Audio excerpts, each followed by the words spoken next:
میں ہر مہینے یتیم خانے میں ڈونیشن بھیجتا تھا، آج خود وہاں گیا چیک کرنے۔ وہاں کا مینیجر میری بیوی کا بھائی نکلا، جو فون پر کہہ رہا تھا کہ وہ بے وقوف ہر مہینے پیسے بھیجتا ہے اور سمجھتا ہے ثواب کما رہا ہے۔ اسے کیا خبر کہ یہاں کوئی یتیم خانہ ہے ہی نہیں۔ یہ تو ہمارا وہ اڈا ہے جہاں شادی کے 10 سال گزر چکے تھے، مگر ہمارے گھر کا آنگن آج بھی سنسان تھا۔ 10 سال ایک طویل عرصہ ہوتا ہے جس میں انسان امید اور نا امیدی کے ہزاروں سمندر پار کرتا ہے۔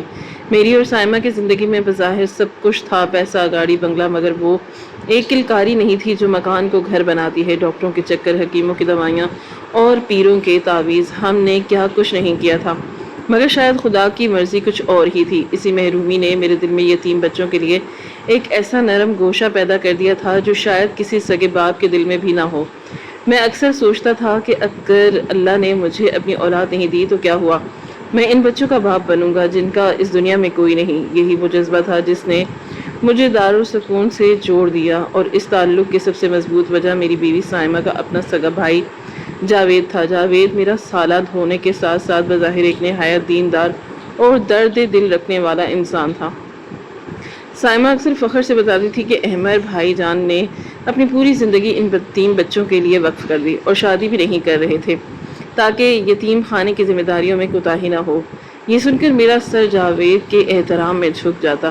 میں سمجھتا تھا کہ وہ ایک ولی صفت انسان ہے جو شہر کے گاموں سے دور ویران علاقے میں ان یتیموں کی پرورش کر رہا ہے۔ یہی وجہ تھی کہ میں نے کبھی وہاں جانے کی زحمت ہی نہیں کی۔ مجھے لگتا تھا کہ جاوید وہاں موجود ہے تو سب ٹھیک ہوگا، اپنوں پر شک تھوڑی کیا جاتا ہے، اور پھر وہ تو میری بیوی کا سگا بھائی تھا۔ اسی اندھے اعتماد کی وجہ سے میں ہر مہینے اپنی کمائی کا ایک خطیر حصہ آنکھ بند کر کے جاوید کے اکاؤنٹ میں منتقل کر دیتا تھا، اور بدلے میں مجھے وہ روحانی سکون ملتا جو مجھے میرے خالی گھر کے سناٹے سے لڑنے کی طاقت دیتا تھا۔ دسمبر کی وہ یک بستہ رات مجھے آج بھی یاد ہے جب باہر خواہیں شور مچا رہی تھی اور میں ڈرائنگ روم میں بیٹھا یتیم خانے کی رسید کو دیکھ کر مسکرا رہا تھا۔ سائمہ میرے لیے کافی لے کر آئی اور میرے ساتھ بیٹھے ہوئے بولی، احمر آپ واقعی بہت عظیم انسان ہیں۔ آج کل تو لوگ اپنے سگے بھتیجے بھانجوں کو نہیں پوچھتے اور آپ ان انجان بچوں کے لیے اتنے تڑپتے ہیں۔ آج جاوید بھائی فون پر بہت خوش ہوتے تھے، کہہ رہے تھے کہ آپ نے جو ایکسٹرا پیسے بھیجے تھے ان سے بچوں کے لیے گرم پانی کا انتظام ہو گیا ہے، وہ بچے آپ کو دعائیں دے رہے ہیں۔ سائمہ کی باتوں سے میرا زخمی دل پر جیسے مرہم لگ جاتے ہیں۔ میں نے ان کا ہاتھ تھام کر کہا کہ سائمہ یہ انجام بچے نہیں ہیں، بس یہی تو میری اصل کمائی ہے۔ اللہ نے ہمیں اولاد نہیں دی تو کیا ہوا، یہ 50 بچے تو ہمارے ہی ہیں نا۔ سائمہ نے اس بات میں سر ہلایا، مگر اس کی آنکھوں میں ایک لمحے کے لیے جو چمک آئی وہ مجھے خوشی کی لگی، مگر مجھے کیا خبر تھی کہ وہ چمک لالچ اور مکاری کی تھی۔ رات گہری ہو گئی مگر مجھے نیند نہیں آ رہی تھی۔ میرے دل میں اچانک ایک خواہش نے سر اٹھایا۔ کل اتوار تھا اور میری چھٹی تھی۔ میں نے سوچا کہ 10 سال ہو گئے ہیں صرف پیسے بھیجتا ہوں، کبھی ان بچوں سے ملا بھی نہیں جنہیں میں نے اپنی اولاد سمجھا تھا۔ کیوں نہ کل صبح جا کر انہیں سرپرائز دوں۔ میں نے فیصلہ کیا کہ میں سائمہ کو بھی نہیں بتاؤں گا، میں وہاں جا کر ویڈیو کال کروں گا، اور جب وہ اپنے بھائی کو بچوں کے جھرمٹ میں دیکھے گی تو اسے خوشی ہوگی۔ میں بچوں کے لیے ڈھیر سارے کھلونے اور تحفے لے کر جاؤں گا۔ یہ سوچ کر ہی میرے اندر ممتا کا ایک طوفان امڑ آیا۔ میں ساری رات کروٹیں بدلتا رہا۔ انہی خیالی بچوں کے ساتھ چہرے میری آنکھوں میں گھومتے رہے جنہیں میں نے کبھی دیکھا بھی نہیں، مگر محبت سگی اولاد جیسی ہوتی ہے۔ اگلے دن منہ اندھیرے میں گھر سے نکل کھڑا ہوا۔ میں نے گاڑی کی ڈگی اور پچھلی سیٹ کھلونوں، کمبلوں اور مٹھائیوں سے بھر دی تھی۔ میرا دل ایسے دھڑک رہا تھا جیسے کوئی باپ برسوں بعد اپنی چھڑے ہوئے بچوں سے ملنے جا رہا ہو۔ جاوید نے جو ایڈریس دیا تھا وہ شہر سے بہت دور ایک ویران علاقے کا تھا۔ گوگل میپ مجھے کچے اور ناہموار راستوں پر لے جا رہا تھا۔ آبادی پیچھے رہ گئی تھی اور چاروں طرف صرف اور صرف جھاڑیاں نظر آ رہی تھی، سناٹا تھا۔ دل میں ایک خیال آیا کہ جاوید کتنی مشکل زندگی گزار رہا ہے صرف ان بچوں کی خاطر۔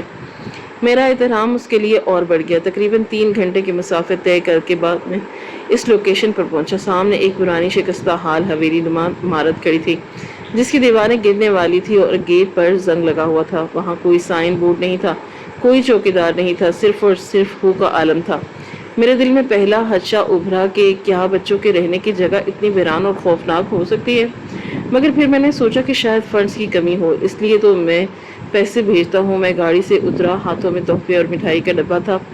میں گیٹ کی طرف بڑھا تو مجھے اندر سے کسی بچے کی آواز نہیں آئی، نہ کوئی شور، نہ کوئی ہلچل، بس ایک پرسرار خاموشی تھی جو میرے اعصاب پر سوار ہو رہی تھی۔ میں نے گیٹ کھٹکھٹانے کے لیے ہاتھ اٹھایا ہی تھا کہ میری نظر دیوار کے ایک ٹوٹے ہوئے حصے پر پڑی۔ میں نے سوچا پہلے اندر جھانک لوں کہ بچے جاگ بھی رہے ہیں یا نہیں، کہیں میں غلط وقت پر تو نہیں آ گیا۔ میں نے اس شگاف سے آنکھ لگائی تو جو منظر میری آنکھوں نے دیکھا اس نے میری 10 سالہ اعتماد کو ایک ہی لمحے میں کرچی کرچی کر دیا۔ اندر کوئی جھولے نہیں تھے، کوئی بستر نہیں تھے، کوئی معصوم بچے نہیں تھے۔ وہ ایک بڑا سا ہال تھا جہاں دھوئیں کے بادل تھے، اور اس دھوئیں میں مجھے اپنے سالے جاوید کا چہرہ نظر آ رہا تھا، مگر یہ وہ جاوید نہیں تھا جسے میں ولی صفت سمجھتا تھا۔ وہ ایک کرسی پر ٹانگ پھیلائے بیٹھا ہوا تھا، سامنے میز پر شراب کی بوتلیں اور تاش کے پتے بکھرے ہوئے تھے، اور اس کے ساتھ چند انتہائی مشکوک اور خطرناک حلیے والے لوگ بیٹھے کہے لگا رہے تھے۔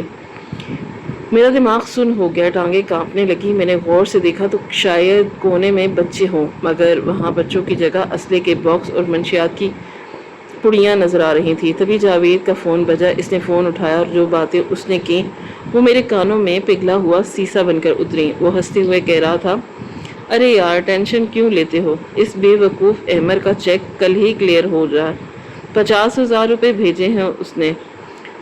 یہ سن کر مجھے لگا کہ میرے دل سینے سے باہر آ جائے گا۔ جاوید مزید زہر اگل رہا تھا۔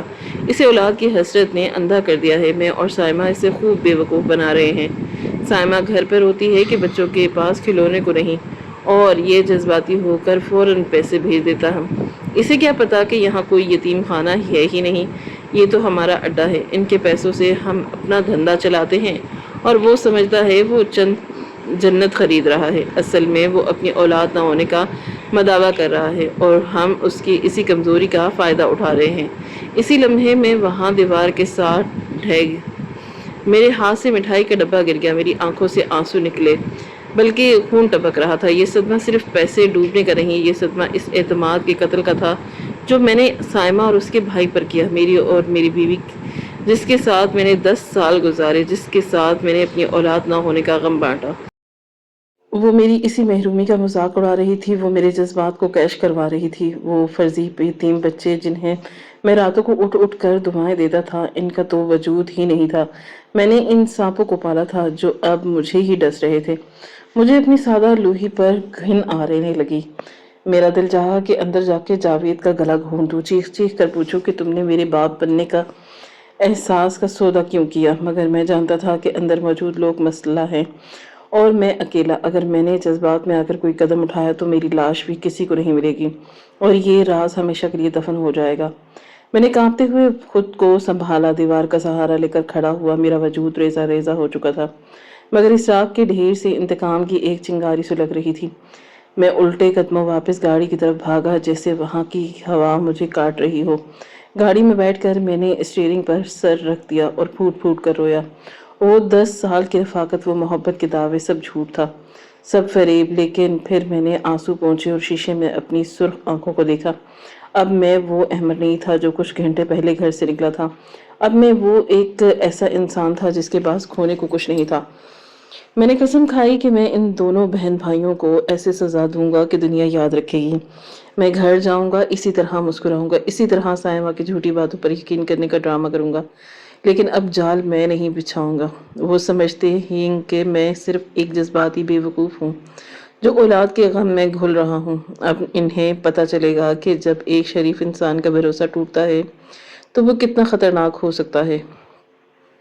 میں نے گاڑی سٹارٹ کی اور گھر کی طرف روانہ ہوا۔ یہ واپسی کا سفر میرے لیے آگ کے دریا سے جیسا تھا، مگر مجھے گزرنا تھا اپنی فرضی اولاد کے لیے نہیں، بلکہ اپنے اصلی انصاف کے لیے۔ گھر کے دروازے پر پہنچ کر میں نے گاڑی کا انجن بند کیا تو میرے ہاتھ اسٹیئرنگ پر کانپ رہے تھے، اور میرا دل کر رہا تھا کہ ابھی گاڑی گھما دوں اور دنیا کے کسی ایسے کونے میں چلا جاؤں جہاں انسانوں کا گزر نہ ہو۔ لیکن مجھے اندر جانا تھا، اس عورت کا سامنا کرنا تھا جس کے ساتھ میں نے اپنی زندگی کی سب سے بڑی خواہش یعنی اولاد کی تمنا بانٹی تھی، اور جس نے میرے جذبات کو اپنے بھائی کے جوئے اور شراب کے اڈے کے ایندھن بنا دیا۔ میں گہرا سانس لیا اور چہرے پر مسکراہٹ کا وہ نقاب چڑھایا جو اب میری مجبوری بن چکا تھا، اور گیٹ کھول کر اندر داخل ہوا۔ سائمہ لاؤنج میں ٹی وی دیکھ رہی تھی۔ مجھے دیکھتے ہی وہ اپنی روایتی مسکراہٹ کے ساتھ اٹھی اور میری طرف بڑھی۔ اس کا وہ چہرہ جو کل تک مجھے دنیا کا سب سے معصوم چہرہ لگتا تھا، آج مجھے کسی زہریلی ناگن کی طرح محسوس ہو رہا تھا۔ ارے احمد، آپ تو کہہ رہے تھے کہ دوستوں کے ساتھ باہر جا رہے ہیں، اتنی جلدی واپس آ گئے؟ اس نے سوال کیا۔ میں نے اپنی نظریں چکا کر جھوٹ بولا، ہاں یار، پروگرام کینسل ہو گیا۔ طبیعت کچھ بوجھل سی تھی تو سوچا گھر آ کر آرام کروں۔ یہ کہتے ہوئے میں بیڈ روم کی طرف بڑھا تو اس نے پیچھے سے آواز دی، چائے بناؤں یا کافی؟ جاوید بھائی کا فون آیا تھا، وہ پوچھ رہے تھے کہ احمد بھائی کی طبیعت کیسی ہے۔ کہہ رہے تھے بچے بہت یاد کر رہے ہیں۔ جاوید کا نام سنتے ہی میرے تن بدن میں آگ لگ گئی۔ میں نے مڑ کر اسے دیکھا اور بہت مشکل سے اپنے لہجے کو نارمل رکھتے ہوئے کہا، انہیں نہیں، ابھی کچھ نہیں چاہیے، میں بس سونا چاہتا ہوں۔ اور ہاں، جاوید سے کہنا کہ بچوں کو میری طرف سے پیار دے۔ میں کمرے میں آ کر بستر پر گر گیا، مگر میری آنکھوں میں وہ ہولناک مناظر گھوم رہے تھے، وہ شراب کی بوتلیں، وہ جاوید کے کہے اور وہ جملہ کہ یہ بانجھ اپنی اولاد کی حسرت میں ہمیں پال رہا ہے۔ میں نے فیصلہ کر لیا کہ اب میں جذباتی ہو کر نہیں بلکہ دماغ سے کھیلوں گا۔ اگلے کئی دن تک میں نے ایک بہترین اداکار کی طرح زندگی گزاری، اور میں دفتر جاتا، واپس آتا، سائمہ سے ہنس کر بات کرتا، اور جب وہ یتیم خانے کا ذکر چھیڑتی تو میں بڑے شوق سے سنتا۔ میں نے دیکھا کہ وہ کسی مہارت سے جھوٹ بولتی تھی، کبھی کہتی کہ یتیم خانے کا جنریٹر خراب ہے، کبھی کہتی کہ کسی بچے کا آپریشن ہونا ہے۔ میں ہر بار کہتا، فکر نہ کرو، میں بندوبست کر دوں گا، لیکن اب میں چیک نہیں لکھ رہا تھا بلکہ میں ثبوت اکٹھے کر رہا تھا۔ میں نے خفیہ طور پر جاوید اور سائمہ کی کال ہسٹری نکلوانے کے لیے ایک پرائیویٹ ڈیٹیکٹیو سے رابطہ کر لیا، مگر ابھی مجھے سب سے بڑا جھٹکا لگنا باقی تھا، ایک ایسا جھٹکا جو میری مردانگی اور میری ذات کی دھجیاں اڑا دینے والا تھا۔ شادی کے 10 سالوں میں ایک معمول ایسا تھا جس پر میں نے کبھی غور ہی نہیں کیا۔ سائمہ ہر رات سوتے وقت ایک خاص گولی کے ساتھ دودھ کے ساتھ لیتی تھی۔ جب بھی میں نے پوچھا تو اس نے ہمیشہ بڑے دکھ بھرے انداز میں کہا، احمد، یہ ہارمون بیلنس کرنے کی دوا ہے، لیڈی ڈاکٹر نے دی تھی تاکہ شاید ہمارے ہاں اولاد کی امید پیدا ہو سکے۔ میں یہ کڑوی گولیاں صرف آپ کے بچے کی ماں بننے کے لیے کھاتی ہوں۔ میں اس قربانی کے ہاتھ چوم لیتا، مگر یتیم خانے والے واقعے کے بعد میرا شک ہر چیز پر جا رہا تھا۔ ایک رات جب سائمہ واش روم گئی تو میری نظر اس کے سائڈ ٹیبل پر رکھی دوائیوں کی چھوٹی سی ڈبی پر پڑی۔ ایک سفید رنگ کی سادہ سی ڈبی تھی جس پر کوئی لیبل نہیں تھا۔ میرا ماتھا ٹھنکا کہ اگر یہ ڈاکٹر کی دی ہوئی دوا تھی تو اس پر فارمیسی کا نام یا دوا کا نام کیوں نہیں ہے؟ میں نے جلدی سے ڈبی کھولی، اس میں نیلی اور پیلے رنگ کی بیضوی شکل کی گولیاں تھیں۔ میں نے ایک گولی نکالی اور ٹیشو پیپر پر رکھ کر اپنی جیب میں ڈال لی اور ڈبی واپس وہیں رکھ دی۔ سائمہ باہر آئی تو میں سونے کی اداکاری کر رہا تھا۔ اس نے معمول کے مطابق ڈبی سے گولی نکالی اور کھائی اور لائٹ بند کر کے میرے ساتھ لیٹ گئی۔ اس کی سانسوں کی آواز سن کر مجھے گھن آ رہی تھی۔ اگلی صبح میں آفس جانے کے بہانے گھر سے نکلا اور سیدھی شہر کی سب سے بڑی لیبارٹری پہنچا جہاں میرا ایک پرانا کالج کا دوست ڈاکٹر عرفان کام کرتا تھا۔ میں نے وہ گولی اس کے سامنے رکھی اور کہا، عرفان، مجھے ارجنٹ پتہ کرنا ہے کہ یہ گولی کس چیز کی ہے، اور پلیز یہ بات راز رہنی چاہیے۔ عرفان نے میرے چہرے کی ہوائیاں اڑی دیکھ کر کوئی سوال نہیں کیا اور گولی ٹیسٹنگ کے لیے روانہ کر دی۔ میں 2 گھنٹے تک اس کے آفس میں بیٹھا رہا، میرا دل کسی انہونے کی خوف سے ڈوب رہا تھا۔ کیا یہ نیند کی گولی ہے یا کوئی نشہ؟ بالآخر عرفان رپورٹ لے کر آیا۔ اس کے چہرے پر ایک عجیب سی الجھن تھی۔ اس نے میرے کندھے پر ہاتھ رکھا اور بولا، احمد، تم یہ گولیاں کہاں سے لائے ہو؟ وہ کون کھا رہا ہے اسے؟ میں نے خشک ہونٹوں پر زبان پھیرتے ہوئے کہا، یہ سائمہ کھاتی ہے، ڈاکٹر نے اسے ہارمونز کے لیے دی تھی۔ بتاؤ یہ کیا ہے؟ عرفان نے گہرا سانس لیا اور جو الفاظ اس نے کہے انہوں نے میرے وجود پر ایک اور قیامت ڈھا دی۔ اس نے کہا، احمد، یہ کوئی ہارمونز بیلنس کی دوا نہیں ہے اور نہ ہی یہ زرخیزی کی دوا ہے۔ یہ ایک انتہائی طاقتور اور جدید قسم کی برتھ کنٹرول مانع حمل کی گولی ہے جو بیرون ملک سے امپورٹ ہوتی ہے۔ یہ اتنی سخت ہے کہ اس کے استعمال کے دوران حمل ٹھہرنے کا 1% بھی چانس نہیں ہوتا۔ یہ دوا عورت تب کھاتی ہے جب اسے کسی بھی قسمت پر بچہ نہ چاہیے ہو۔ عرفان کی آواز میرے کانوں میں گونجتی رہی مگر میرا دماغ سن ہو چکا تھا۔ کمرے کی دیواریں مجھ پر گرتی ہوئی محسوس ہوئیں۔ کیا کہہ رہے ہو عرفان؟ میں نے لڑکھڑاتی ہوئی آواز میں پوچھا۔ ہم تو 10 سال سے اولاد کے لیے تڑپ رہے ہیں۔ ڈاکٹر نے مجھے کہا تھا کہ میرے اندر کچھ کمی ہے۔ میں نے لاکھوں روپے علاج پر لگا دیے۔ میں خود کو قصوروار سمجھتا رہا، میں خود کو باج سمجھتا رہا۔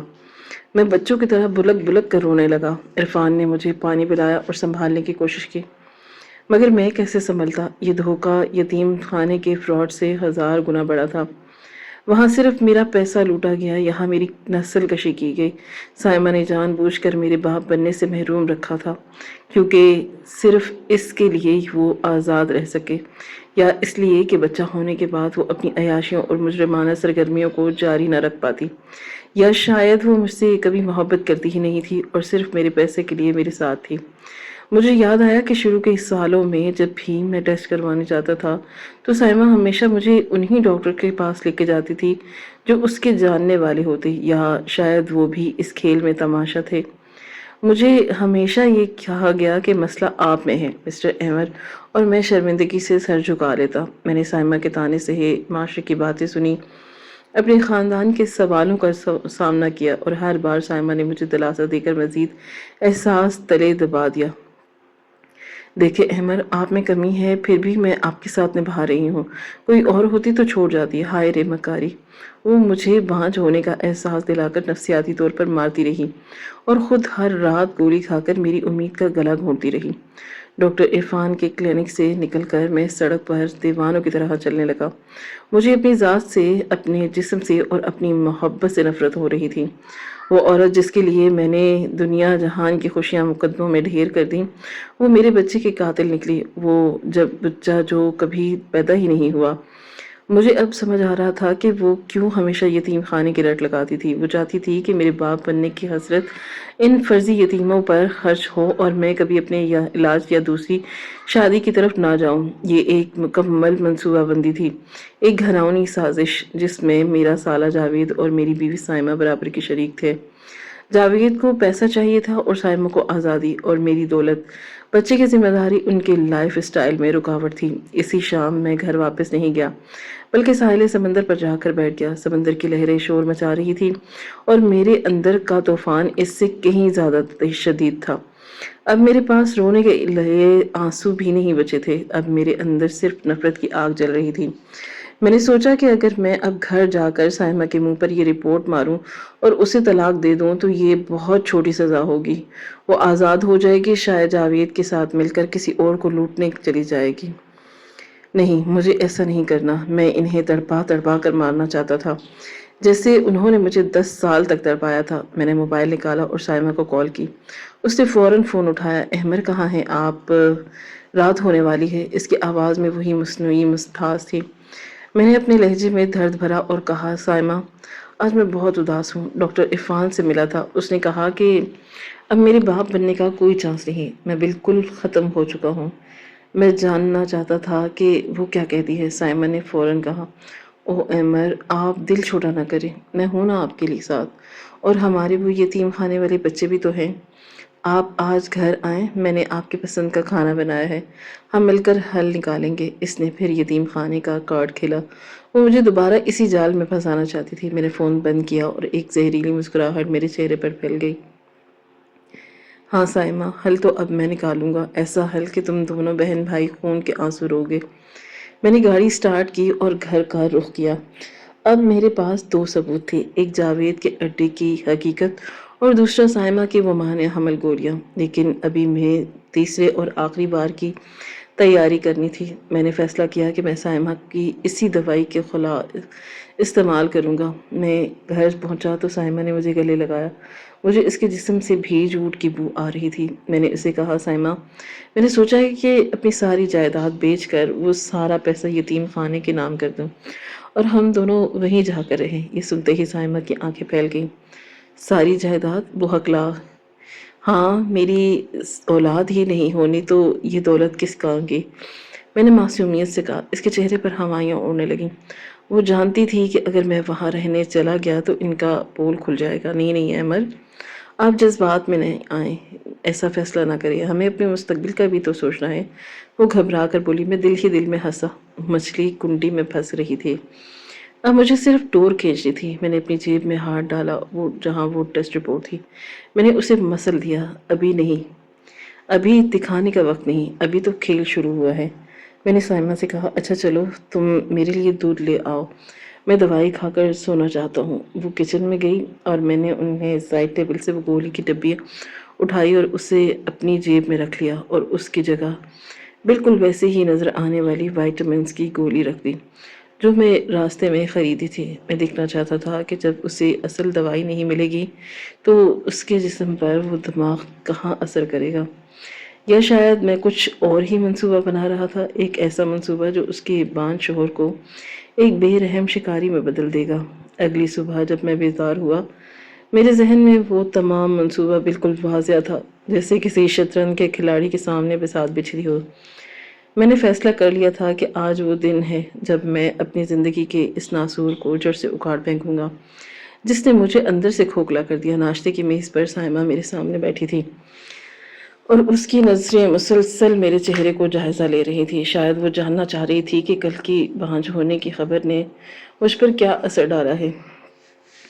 میں نے چائے کا کپ لبوں سے ہٹایا اور انتہائی سنجیدگی لہجے میں کہا، سائمہ، میں نے رات بھر بہت سوچا اور میں اس نتیجے پر پہنچا ہوں کہ دولت، جائیداد اور یہ بینک بیلنس سب فانی ہے۔ جب میرا کوئی وارث ہی نہیں تو میں یہ سب کس کے لیے جمع کر رہا ہوں؟ میں نے فیصلہ کیا ہے کہ میں اپنے اکاؤنٹ میں موجود 50 لاکھ روپے آج ہی دارالسکون یتیم خانے کے نام کر دوں گا تاکہ ان یتیم بچوں کا مستقبل سنور سکے جو میرے واحد اولاد ہیں۔ یہ سنتے ہی سائمہ کے ہاتھ سے نوالہ گر گیا اور اس کی آنکھوں میں لالچ کی وہ چمک ابھری جسے وہ چھپانے کی ناکام کوشش کر رہی تھی۔ 50 لاکھ کی رقم اتنی بڑی تھی کہ اس کے لیے وہ کوئی بڑی ڈرامہ نہیں کرنے کو تیار ہو جاتی۔ وہ فوراً بولی، احمد، یہ تو بہت نیکی کا کام ہے، اللہ آپ کو اس کا اجر دے گا۔ میں ابھی جاوید کو فون کر کے بتاتی ہوں کہ آپ کا چیک بھیج رہے ہیں۔ اس نے جلدی سے فون اٹھایا مگر میں نے اسے ہاتھ کی طرف سے اشارہ کیا اور اپنا اگلی چال چلی۔ نہیں سائمہ، میں چیک نہیں بھیجوں گا، میں خود جاؤں گا۔ میں چاہتا ہوں کہ آج دوپہر یتیم خانے میں ایک چھوٹی سی تقریب ہو۔ میں اپنے ہاتھوں سے جاوید کو یہ چیک دوں گا اور ان یتیم بچوں کے ساتھ کھانا کھاؤں گا۔ میں چاہتا ہوں کہ تم بھی میرے ساتھ چلو۔ یہ سن کر سائمہ کے چہرے پر ہوائیاں اڑنے لگیں۔ وہ ہکلائی، مگر احمد، اتنی جلدی کیسے انتظار ہوگا؟ اور وہاں کا راستہ بھی خراب ہے، آپ کی طبیعت ٹھیک نہیں ہے۔ آپ چیک دے دیں، میں جاوید بھائی تک پہنچا دوں گی۔ وہ جانتی تھی کہ وہاں کوئی یتیم خانہ نہیں بلکہ شراب اور جوئے کا اڈا ہے۔ اگر میں اچانک وہاں پہنچا تو ان کا پول کھل جائے گا۔ لیکن میں نے اپنا لہجہ سخت کر لیا، نہیں سائمہ، یہ میری زندگی کی آخری بڑی خواہش ہے۔ اگر تم نہیں جانا چاہتی تو میں اکیلا چلا جاؤں گا، لیکن چیک تبھی ملے گا جب میں بچوں کو اپنی آنکھوں سے دیکھ لوں گا۔ 50 لاکھ کے چیک کے ڈوبنے کے خوف نے سائمہ کو ہتھیار ڈالنے پر مجبور کر دیا۔ اس نے گھبرا کر کہا، ٹھیک ہے، میں جاوید بھائی کو بتاتی ہوں تاکہ وہ انتظام کر لیں۔ وہ کچن میں فون کرنے بھاگی اور میں وہیں بیٹھا مسکراتا رہا کیونکہ میں جانتا تھا کہ وہاں اب کیا کھچڑی پکے گی۔ جاوید اب پاگلوں کی طرح اسی اڈی کو یتیم خانہ بنانے کی کوشش کرے گا۔ کرائے کے بچے لائے جائیں گے، شراب کی بوتلیں چھپائی جائیں گی اور یہ سب دیکھنے کا ایک اپنا ہی مزہ ہوگا۔ میں نے اطمینان سے تیار ہونا شروع کیا۔ میں نے اپنا بہترین سوٹ نکالا، شیو بنائی اور پرفیوم لگایا جو میں صرف خاص موقعوں پر لگاتا تھا۔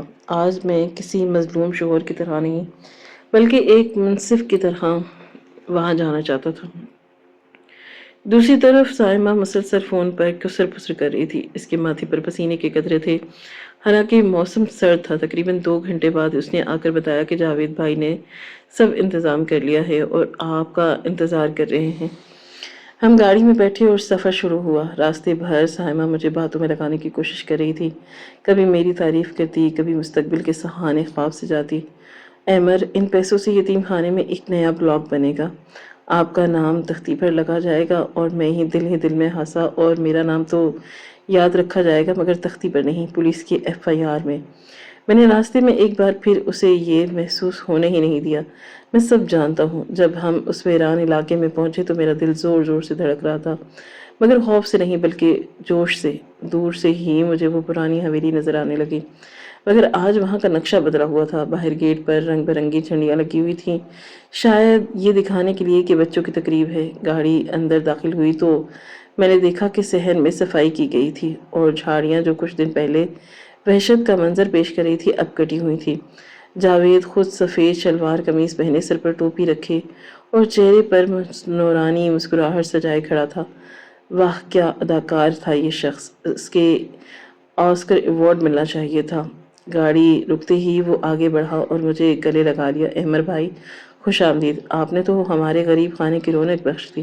بچے کب سے آپ کی راہ دیکھ رہے ہیں۔ اس کے منہ سے اب بھی شراب کی بو آ رہی تھی جسے اس نے الائچی اور عطر سے دبانے کی کوشش کی تھی۔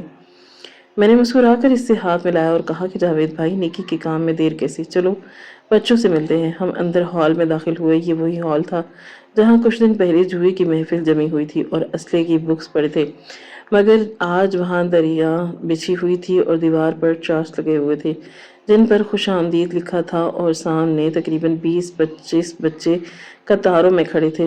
ان بچوں کے چہرے بتا رہے تھے کہ وہ یتیم خانے کے نہیں بلکہ آس پاس کی کچی آبادی کے غریب بچے ہیں جنہیں شاید 100-200 روپے اور کھانے کا لالچ دے کر یہاں بٹھایا گیا ہے۔ وہ سہمے ہوئے تھے اور جاوید کے اشارے پر بار بار السلام علیکم انکل کہہ رہے تھے۔ کونے میں ایک میز پر ساؤنڈ سسٹم رکھا تھا اور مائک لگا ہوا تھا۔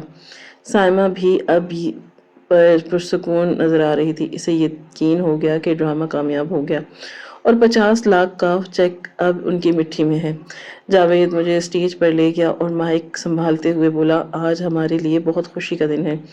ہمارے سب سے بڑے ڈونر جناب احمر صاحب ہمارے درمیان موجود ہیں۔ یہ ان یتیم بچوں کے لیے مسیحا ہیں۔ میں درخواست کروں گا کہ احمر بھائی آئیں اور اپنے خیالات کا اظہار کریں اور وہ چیک ہمارے حوالے کریں جو ان بچوں کی زندگی بدل دے گا۔ ہال میں موجود چند کرائے کے بندے تالیاں بجا رہے تھے۔ سائمہ بھی مسکرا کر تالیاں بجا رہی تھی۔ میں اپنی جگہ سے اٹھا اور میں نے اپنی جیب سے وہ چیک نکالا جس میں نے ایک خوبصورت لفافے میں لکھا اور آہستہ آہستہ مائک کی طرف بڑھا۔ ہال میں خاموشی چھا گئی۔ سب کی نظریں میرے ہاتھ میں موجود لفافے پر پڑی، خاص طور پر جاوید اور سائمہ کی آنکھیں تو ایسے چمک رہی تھی جیسے کوئی بھوکا بھیڑیا گوشت کھا دیکھتا ہے۔ میں نے مائک ہاتھ میں لیا، ایک گہری نظر ان معصوم بچوں پر ڈالی جو ان گندے کھیل کا حصہ بنے۔ پھر میں نے جاوید اور سائمہ کی طرف دیکھا اور اپنی تقریر شروع کی۔ میری زندگی میں 2 بڑی خواہشیں تھیں، ایک یہ کہ میں اپنے باپ بنوں اور دوسری یہ کہ میں ان یتیموں کی مدد کروں۔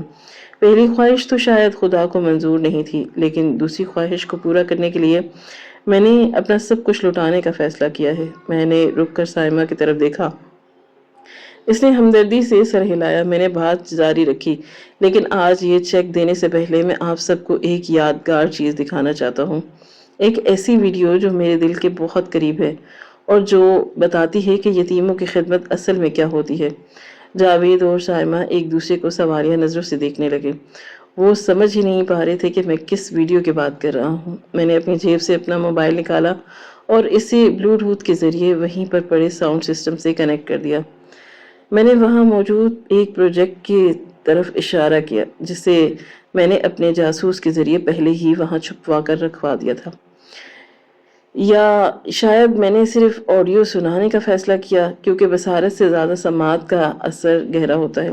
غور سے سنیے گا، میں نے کہا اور پلے کا بٹن دبایا۔ ہال میں ایک لمحے کے لیے سناٹا چھا گیا اور پھر اسپیکر پر ایک آواز گونجی۔ یہ آواز اتنی صاف بلند تھی ہال کے دیوار پر ہل گئے۔ وہ بے وقوف احمر ہر مہینے پیسہ بھیجتا اور سمجھتا ہے ثواب کما رہا ہے، اسے کیا خبر کہ یہاں کوئی یتیم خانہ ہی نہیں، یہ تو ہمارا اڈا ہے جہاں ہم کالا دھن سفید کرتے ہیں۔ یہ جاوید کی آواز تھی جو میں نے اس دن کھڑکی سے سنی تھی۔ آواز سنتے ہی جاوید کے چہرے کا رنگ پھک ہو گیا۔ وہ ایسے اچھلا جیسے اسے کرنٹ لگ گیا۔ سائمہ جو کرسی پر بیٹھی وہیں پتھر کی مورت بن گئی، اس کا منہ کھلا کا کھلا رہ گیا۔ آڈیو چل رہی تھی۔ میری بہن سائمہ بھی کمال کی اداکار ہے، گھر بیٹھے اسے ایسے جذباتی ڈرامے سناتے ہیں۔ ہاں میں موجود بچوں سہم کر ایک دوسرے کو دیکھنے لگے۔ جاوید نے فوراً مائک چھیننے کی کوشش کی۔ وہ چیخا، بند کرواؤ اسے، یہ کیا بکواس ہے، یہ جھوٹ ہے۔ لیکن میں نے اسے زور سے دھکا دیا۔ وہ لڑکھڑا کر پیچھے گرا۔ اب میرا چہرہ وہ نہیں تھا جو وہ پچھلے 10 سال سے دیکھ رہا تھا، اب میری آنکھوں میں انتقام کے شعلے تھے۔ میں نے مائک پر گرجدار آواز میں کہا، بیٹھ جاؤ جاوید، اگر ایک قدم بھی ہلایا تو انجام بہت برا ہوگا۔ سائمہ کانپتے ہوئی اٹھی اور میری طرف بڑھی۔ احمر، یہ سب کیا ہے؟ آپ غلط سمجھ رہے ہیں، یہ کس نے آپ کو دھوکہ دیا؟ میں نے جیب سے وہ دوسری چیز نکالی جو میں ساتھ لایا تھا، وہ لیبارٹری کی رپورٹ اور مانے حمل گولیوں کی ڈبی۔ میں نے وہ ڈبی سائمہ کے چہرے پر ماری اور یہ کیا ہے سائمہ؟ اور یہ وہ ہارمونز کی دوائیں ہیں جو تم کھاتی رہی، جن کی وجہ سے میں آج تک باپ نہیں بن سکا۔ تم نے صرف میرا پیسہ نہیں لوٹا، تم نے میری نسل ختم کی ہے، تم نے میرے جذبات کا قتل کیا۔ میری آواز میں اتنا درد اور غصہ تھا کہ سائمہ وہیں گھٹنوں کے بل بیٹھ گئی۔ وہ جانتی تھی کہ اب کوئی بہانہ، کوئی جھوٹ نہیں چلے گا، سب کچھ بے نقاب ہو چکا ہے۔ جاوید نے دیکھا کہ کھیل بگڑ چکا ہے، اس کے اندر کا مجرم جاگ اٹھا۔ اس نے اپنی شلوار کے نیفے سے پستول نکالنے کی کوشش کی اور چلایا، احمد زندہ نہیں بچو گے تم۔ تم نے بہت بڑی غلطی کی یہاں آ کر۔ آج یہ 50 لاکھ کا چیک بھی میرا ہوگا اور تمہارا لاش بھی یہیں دفن ہوگی۔ بچے چیختے لگے اور بھگدڑ مچ گئی۔ سائمہ نے چیخ کر جاوید کو روکنا چاہا مگر دولت کی ہوس نے اسے اندھا کر دیا۔ اس نے پستول میری طرف تانی مگر اس سے پہلے کہ وہ ٹریگر دباتا، اچانک ہال کے دروازے پر کھڑکیاں دھماکے سے ٹوٹیں۔ پولیس کمانڈر کی ایک بڑی تعداد اندر داخل ہوئی۔ ہاتھ اوپر کر دو پولیس، ایک انسپکٹر نے کرجدار آواز میں کہا۔ پورا ہال پولیس کے جوتوں کی دھمک دھمک سے گونج اٹھا۔ جاوید ہکا بکا رہ گیا اور چاروں طرف سے بندوقوں کے نشانے پر تھا۔ میں نے مسکرا کر جاوید کی طرف دیکھا اور کہا کہ جاوید تم تو بھول گئے، میں اگر 50 لاکھ کا چیک بنا سکتا ہوں تو اپنی حفاظت کا انتظام بھی کر سکتا ہوں۔ میں اکیلا نہیں آیا، میرے ساتھ قانون بھی آیا ہے۔ پولیس نے آگے بڑھ کر جاوید کے ہاتھ سے پستول چھینی اور اسے ہتھکڑی لگا دی۔ اس کے باقی ساتھی جو ادھر ادھر چھپے ہوئے تھے انہیں بھی دبوچ لیا گیا۔ سائمہ وہیں زمین پر بیٹھی زاروں قطار رو رہی تھی۔ انسپکٹر میرے پاس آیا اور سلوٹ کر کے بولا، سر آپ نے کمال بہادری کا مظاہرہ کیا۔ ہمیں باہر سے سب کچھ سنائی دے رہا تھا۔ یہ پورا گینگ آپ لمبے عرصے کے لیے جیل جائے گا۔ میں سائمہ کے قریب گیا اور میرے پیروں کو چھونے کی کوشش کر رہی تھی۔ احمد مجھے معاف کر دے، میں بہک گئی تھی، میں آپ کی بیوی ہوں، خدا کے لیے مجھے مت بھیجیں۔ اس کے آنسو اب بھی مجھے جھوٹے لگ رہے تھے۔ میں نے پیچھے ہٹ کر اسے خود سے دور کیا اور سرد لہجے میں کہا کہ میری بیوی تو وہ تھی جو میرے بچے کی ماں بننا چاہتی، تم تو ایک قاتل ہو۔ سائمہ تم نے اس بچے کو قتل کیا جو ابھی پیدا بھی نہیں ہوا اور تم نے ان یتیموں کا حق مارا۔ یہ معافی اب میرے اختیار میں نہیں ہے، عدالت کے اختیار میں ہے۔ پولیس والوں نے سائمہ کو بھی بازو سے پکڑ کر کھڑا کر دیا اور ہتھکڑی لگا دی۔ وہ آہ بکا رہ گئی۔ جاوید مجھے خونی نظروں سے دیکھ رہا تھا مگر اب وہ بے بس تھا۔ میں نے وہ 50 لاکھ کا چیک جو میرے ہاتھ میں تھا اسے سب کے سامنے پھاڑ کر ہوا میں اڑا دیا۔ اس کے ٹکڑے برف کی گالوں کی طرح سائمہ اور جاوید کے چہرے پر گرے۔ یہ وہ کاغذ کے ٹکڑے تھے جن کے لیے تم نے اپنی آخرت اور دنیا برباد کر لی۔ لو یہ لو، اب یہ تمہارے کسی کام کے نہیں۔ پولیس انہیں گھسیٹتے ہوئے باہر لے گئی۔ کرائے کے بچے بھی پولیس کی حفاظت میں باہر نکل گئے۔ ہال خالی ہو گیا۔ میں وہاں اکیلا کھڑا تھا۔ چاروں طرف بکھری ہوئی کرسیاں اور پھٹی ہوئی چنڈیاں اس ڈرامے کا اختتام بتا رہی تھی۔ میرا دل بوجھل ضرور ہو رہا تھا۔ 10 سال کا رشتہ ختم ہوا تھا، خواب ٹوٹے تھے مگر ایک عجیب سا سکون بھی تھا، انصاف کا سکون۔ میں نے ایک لمبی سانس لی اور باہر نکل آیا جہاں شام کا سورج غروب ہو رہا تھا مگر میرے لیے یہ ایک نئی صبح کا آغاز تھا۔ اندھیرے جھڑ چکے تھے اور سچ کا سورج اپنی پوری آب و تاب سے چمک رہا تھا۔ وقت شاید دنیا کا سب سے بڑا مرہم ہے جو گہرے سے گہرے زخم کو بھی بھر دیتا ہے۔ اس ہولناک واقعے کو گزرے ہوئے پورے 3 سال بیت چکے تھے اور ان 3 سالوں میں میری زندگی کا نقشہ مکمل طور پر بدل چکا تھا۔ وہ گھر جو کبھی سائمہ کی سازشوں اور میری تنہائیوں کو سناٹا کا مسکن تھا، اب وہاں کہکہے اور زندگی رقص کرتی تھی۔ اللہ نے مجھے بہترین نعم البدل سے نوازا۔ میری دوسری شادی ایک نہایت نیک سیرت خاتون سے ہوئی جس نے مجھے وہ عزت اور سکون دیا جس کا میں ہمیشہ سے متلاشی تھا، اور سب سے بڑی خوشخبری یہ تھی کہ جس احمد کو بانجھ کہہ کر ذہنی اذیت دی جا رہی تھی، اللہ نے اسے شادی کے پہلے ہی سال میں 2 جڑواں بیٹوں حسن اور حسین سے نوازا۔ آج اتوار کی صبح تھی اور لاؤنج میں میرے دونوں بیٹے کھلونوں سے کھیل رہے تھے جن کی کلکاریاں میرے کانوں میں رس گھول رہی تھی۔ میں نے اپنی گود میں بیٹھے ایک بیٹے کا ماتھا چوما تو مجھے بے اختیار سیاہ ماضی یاد آ گیا جب میں ماضی یتیموں کے لیے تڑپتا تھا۔ آج میرے اپنے خون، میری اپنی اولاد میرے سامنے تھی مگر ماضی کا ایک باب اب بھی ادھورا تھا جسے آج مجھے ہمیشہ کے لیے بند کرنا تھا۔ مجھے سینٹرل جیل سے اطلاع ملی تھی کہ سائمہ مجھ سے ملنا چاہتی ہے۔ پہلے تو میں نے انکار کرنے کا سوچا مگر پھر مجھے لگا کہ مجھے ایک بار جا کر اسے دیکھنا چاہیے کہ جس انسان کو اس نے ختم کرنے کی کوشش کی تھی وہ آج کتنا خوش ہے۔ میں نے اپنی بیگم کو بتایا، وہ جیل کی طرف روانہ ہو گیا اور جیل کی فضا میں وہی مخصوص بھوجل پن اور اداسی جو انسان کو اندر سے ڈرا دیتی ہے۔ ملاقات کے کمرے میں سلاخوں کے پار جب میری نظر سائمہ پر پڑی تو میں اسے پہچان نہیں سکا۔ وہ عورت جو کبھی فیشن اور بنا و سنگار کے بغیر کمرے سے نہیں نکلتی تھی، آج اس کے بالوں میں چاندی اتر آئی تھی، چہرہ جھریوں سے بھر گیا تھا اور آنکھیں اندر تک دھنس گئی تھی۔ جیل کے مشقت اور ضمیر کے بوجھ نے اسے وقت سے پہلے بوڑھا کر دیا۔ مجھے دیکھتے ہی وہ سلاخوں سے لپٹ گئی اور پھوٹ پھوٹ کر رونے لگی۔ اس کا رونا اتنا دردناک تھا کہ شاید کوئی اور ہوتا تو پگھل جاتا، مگر میرا دل اب اس کے لیے پتھر ہو چکا تھا۔ وہ ہچکیوں کے درمیان بولی، عمر خدارا مجھے معاف کر دے، میں یہاں مر رہی ہوں، میں بہت شرمندہ ہوں، میں نے آپ کے ساتھ بہت برا کیا۔ اس نے گندے دوپٹے سے ناک صاف کی اور وہی پرانا رونا رونے لگی۔ عمر میرا یقین کرے، یہ سب جاوید کا دھرا ہو، میں تو صرف ایک کھٹ پتلی تھی، وہ میرا بڑا بھائی تھا، اس نے مجھے مجبور کیا، اس نے مجھے ڈرایا تھا کہ اگر میں نے اس کا ساتھ نہ دیا تو مجھے مار دے گا۔ میں آپ کو لوٹنا نہیں چاہتی تھی، مگر میں مجبور تھی۔ وہ مسلسل اپنے بھائی پر سارا ملبہ ڈال رہی تھی تاکہ شاید میرے دل میں رحم پیدا ہو جائے اور میں اس ضمانت میں یا کافی معافی کر دوں۔ میں خاموشی سے اس کی باتیں سنتا رہا۔ جب وہ چپ ہوئی تو میں نے اس کی آنکھوں میں دیکھا اور انتہائی سرد لہجے میں کہا، سائمہ، تم جاوید کو قصوروار ٹھہرا کر خود کو معصوم ثابت نہیں کر سکتی۔ مانا کہ جوا اور شراب کا اڈا اس کا تھا، مگر وہ گولیاں، وہ مانع حمل دوائیاں جو تم ہر رات میرے سامنے دودھ کے ساتھ کھاتی تھی، کیا وہ بھی جاوید زبردستی تمہارے منہ میں ڈالتا تھا؟ نہیں، وہ تمہارا اپنا فیصلہ تھا۔ تم نے شعوری طور پر مجھے باپ بننے سے روکا، تم نے میرے 10 سال کھا لیے، میری جوانی کا بہترین حصہ تم نے دھوکے کی نظر کر دیا۔ اگر تم نے صرف پیسوں کو فراڈ کرتی تو شاید میں معاف بھی کر دیتا، مگر تم نے میری نسل کشی کی سازش کی۔ میری بات سن کر سائمہ بالکل ساکت ہو گئی۔ اس کے پاس اب کوئی بہانہ نہیں تھا۔ میں نے جیب سے اپنے جڑواں بچوں کی تصویر نکالی اور سلاخوں کے ذریعے اسے دکھائی، دیکھو سائمہ، یہ میرے بیٹے ہیں، وہی احمد جسے تم بانجھ کہتی تھی، آج 2 بیٹوں کا باپ ہے۔ قدرت نے مجھے اس انصاف سے کر دیا اور تمہارے ساتھ بھی انصاف ہو رہا ہے، تم یہیں رہو گی اپنے گناہوں کی آگ میں جلنے کے لیے۔ یہ کہہ کر میں مڑا اور واپسی کے دروازے کی طرف بڑھنے لگا۔ پیچھے سے سائمہ کی چیخیں اور منتیں گونج رہی تھی، عمر مت جاؤ، مجھے معاف کر دو، میں مر جاؤں گی۔ مگر میں نے مڑ کر نہیں دیکھا۔ باہر نکل کر میں نے کھلے آسمان کی طرف دیکھا۔ سورج چمک رہا تھا اور ہوا میں تازگی تھی۔ میں نے ایک گہری سانس لی، اپنے 10 سالہ قرب کو وہیں جیل کی دیواروں کے پیچھے چھوڑا اور اپنی گاڑی میں بیٹھ گیا جہاں میرا روشن مستقبل میرا منتظر تھا۔ یہ کہانی اب ختم ہو چکی تھی اور سچ کی جیت ہو چکی تھی۔ ناظرین، آپ کو آج کی کہانی کیسی لگی؟ کامنٹ باکس میں اپنی رائے کا اظہار ضرور کریں۔ خواہش صرف اتنی ہے کہ کچھ الفاظ لکھوں جس سے کوئی گمراہی کے راستے پر جاتے جاتے رک جائے، اور نہ بھی رکے تو سوچ میں ضرور پڑ جائے۔ دوستو، امید کرتی ہوں کہ آپ کو یہ کہانی پسند آئی ہوگی۔ کہانی پسند آئی ہو تو ویڈیو کو لائک کریں، کامنٹ کریں اور شیئر کرنا نہ بھولیں۔ اور ہاں، اگر آپ اس چینل پر نئے ہیں تو ہمارے چینل کو سبسکرائب کریں، نوٹیفیکیشن کو ضرور دبائیں تاکہ ہر آنے والی کہانی سب سے پہلے آپ کو مل سکے۔ ملتے ہیں کل ایک نئی اور دلچسپ کہانی کے ساتھ۔ اللہ حافظ۔